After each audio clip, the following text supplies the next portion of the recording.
নমস্কার। আজকে আমি আপনাদের কাছে হাজির হয়েছি। আজকে এক ঘটনা নিয়ে আপনাদের কাছে কথা বলবো। তার আগে আমি সব ভাই বোনেদের প্রীতি শুভেচ্ছা ও ভালোবাসা জানিয়ে আজকে কিছু কথা বলবো আপনাদের কাছে মৃত্যুর এক রহস্য নিয়ে। মৃত্যু একটি নিশ্চিন্ত ঘটনা, ঠিক। আর জীবনের এক অনিশ্চিত ঘটনা রয়েছে। জীবনের আমাদের এক অনমূল, জীবনটা আমাদের কাছে এক অনমূল। কিন্তু আজ আমার পরিবারে মা বাবা দাদু ঠাকুমা আমাদেরকে ছেড়ে চলে গেছেন। একদিন এমন সময় আসবে আমরা কাউকে ছেড়ে চলে যাব। এটাই কিন্তু বাস্তব ঘটনা। এটা তোমাদেরকে সবাইকে স্বীকার করতে হবে। আজ নয় কাল।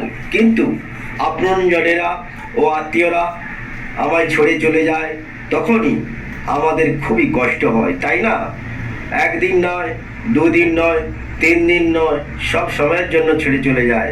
কিন্তু ওই সময় আমরা ভাবি কোথায় যাব, কার কাছে যাব। ওই সময় ওর ভালো ভালো কথা মনে পড়ে ওদের। ওই রকম সময় ও এইরকম ছিল, এরকম ছিল, ওর কত কথা মনে পড়ে, ভুলতে পারা যায় না। ওই মানুষটার যে ব্যবহার ভোলা যায় না। ওই রকম পরিস্থিতি আসে আমাদের মনের মধ্যে, তাই না? আমরা নিজেকে মনে করি আমি খুব একা।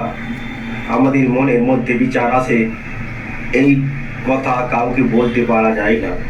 যেমন মানুষগুলো তার নিজের মানুষকে হারিয়েছে, মৃত্যুর সময় সবাইকে একদিন স্বীকার করতে হবে।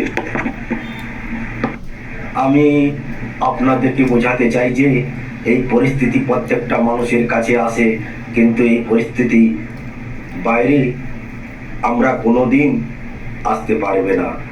কিন্তু আমি আপনাদের বোঝাতে চাই যে পরিস্থিতি কিভাবে আমরা কন্ট্রোল করব।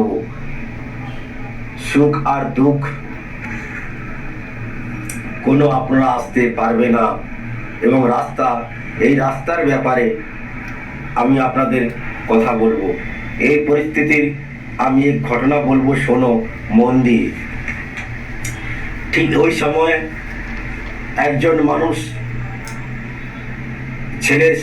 একজন ছেলের সাধুর পাশে বসে কাঁদতে শুরু করে। তখনই তার মা বুঝতে পারলো যে একদিন না একদিন এই পরিস্থিতির সামনে সবাইকে আসতে হবে। ঠিক এই সময় আমরা ওই পরিস্থিতিকে সামাল দেওয়ার জন্য আমরা কার সাহায্য নেব। ধর্মের আধার নিতে পারি, আধ্যাত্মিকের আধারও নিতে পারি।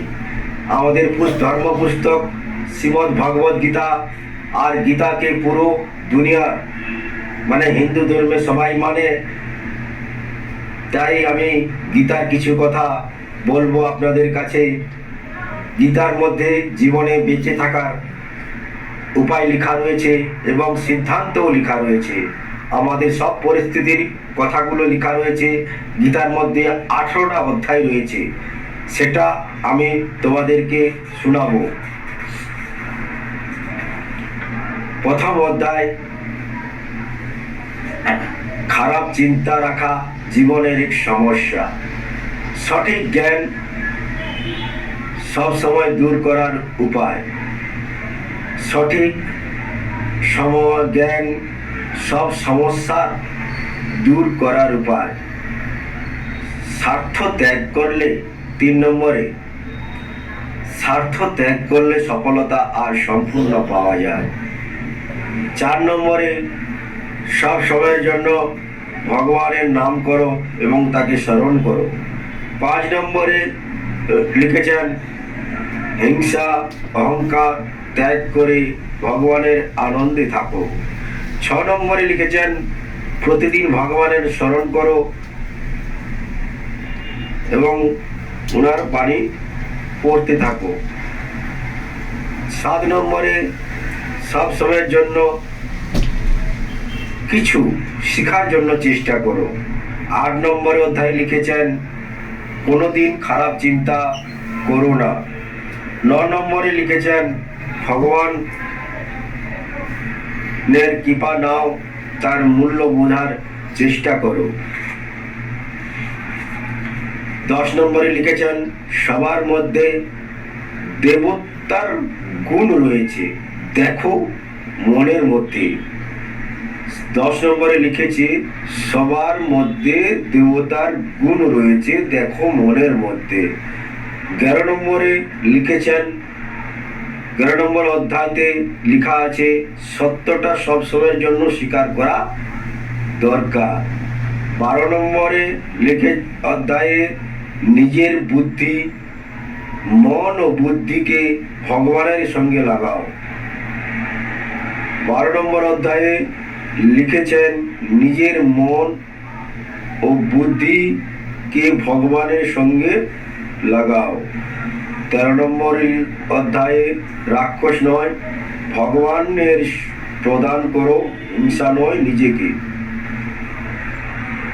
14 নম্বর অধ্যায়ে লিখেছেন, জীবনের এক লক্ষ্য অবশ্যই বানাও। 13 নম্বর অধ্যায়ে, ভগবানের নাম করো এবং সম্মান দাও। 16 নম্বরে অধ্যায়তে, ভালো হওয়ার জন্য নিজেকে তৈরি করার ভাবেন, এটাই আমার পুরস্কার। 17 নম্বর অধ্যায়ে লিখেছেন, কোনটা ভুল ও কোনটা ঠিক সেটা তোমার সঠিক রাস্তা দেখে নাও। 18 নম্বর অধ্যায়ে লিখেছেন, সকালে উঠে ভগবানকে স্মরণ করো। আমরা শুনলাম গীতার সারাংশ শুনলাম, এর মধ্যে অনেক কথা বলেছেন, কিন্তু গীতার 18 শ্লোকের মধ্যে 11তে বলেছেন, সত্যিটা স্বীকার করো। অনেকবার এইরকম হয়, আপনার আপনজনেরা কাকে ছেড়ে চলে গেছেন, কাউকে না কাউকে ছেড়ে চলে গেছেন, চলে যায়, তখন আমাদের স্বীকার করতে পারি না। তখন মনের মধ্যে ওদের কথাগুলো মনে পড়ে, 1 মাস নয়, 2 মাস নয়, 8 মাস নয়, 1 বছর মনে পড়ে, যেন মনে হয় ও আমার কাছেই আছে, কিন্তু ও আমাদেরকে ছেড়ে চলে গেছে। যখন ঘরের মধ্যে একজন কর্তা চলে যায়, তখন মনের মধ্যে ব্যাকুলতা তৈরি হয়, মনে পাগলের মতো হয়ে যায়, মানে আমি কিছুই বুঝতে পারি না, এ কেন আমাকে ছেড়ে চলে গেল। মনের একটাই চিন্তা হয় যে চলে গেছে তার একটু দুঃখ, এবং আগে আমার মনের মধ্যে এটাই চিন্তা মনে হয়, ওর সঙ্গে আমিও যদি চলে যেতাম ঠিক হতো, কিন্তু এটাই ঠিক না, ভুল। সত্যিটা কিন্তু তিতা লাগে, কিন্তু এই সত্যি আমাকে স্বীকার করতে হবে, এবং আগে আমাকে সাহস রাখতে হবে এবং দায়িত্ব হতে হবে, এই সত্যটা আমাকে স্বীকার করতেই হবে। আমি কারো কাছে হার মানব না। দেখো, পরিস্থিতি যত বড় হোক, তার থেকে পরিস্থিতিকে পার করার জন্য স্বয়ং ভগবান ও এই দুনিয়াতে রয়েছে।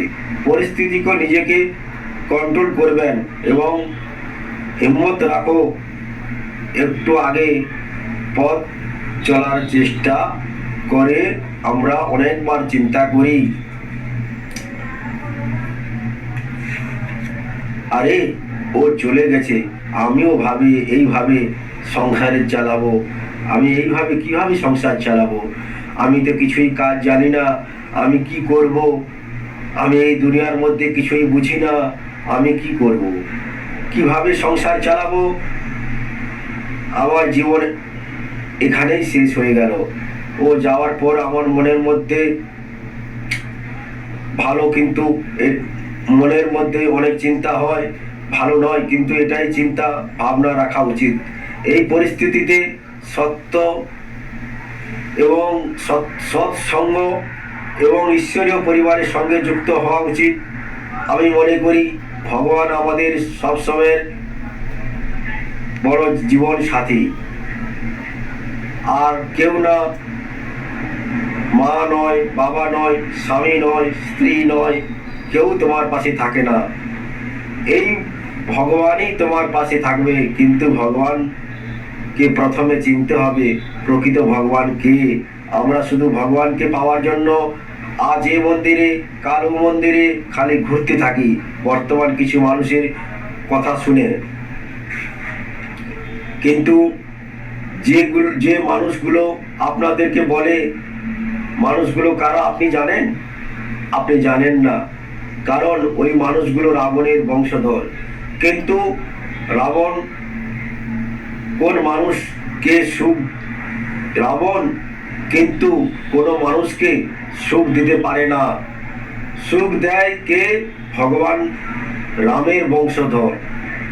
এবার আপনাদেরকে বুঝতে হবে রাবণের বংশধর কে, কোন মানুষ, আর রামচন্দ্রের বংশধর কোন মানুষ। রামচন্দ্রের বংশধর একটাই রাস্তা দেখায়, আর রাবণের বংশধর অনেক রাস্তা দেখায়। যেমন উদাহরণ দিয়ে বলি, আপনাদেরকে বলবে আজ এই মন্দিরে যাও, কাল ও মন্দিরে যাও, এইভাবে তোমাদেরকে রাস্তা দেখাবে এবং বিভ্রান্ত করে তুলবে। এবার তোমরা সঠিক নির্ণয় তোমরা বেছে নাও, রামের বংশধর হতে চাও না রাবণের বংশধর হতে চাও। সঠিক নির্ণয় তোমাদের হাতে তুলে দিলাম। আজ এই পর্যন্ত, বিদায় নিচ্ছি। আবার অন্য একদিন আসবো আপনাদের কাছে। আজকের মতো নমস্কার, ওম শান্তি। সবাই ভালো থাকবেন।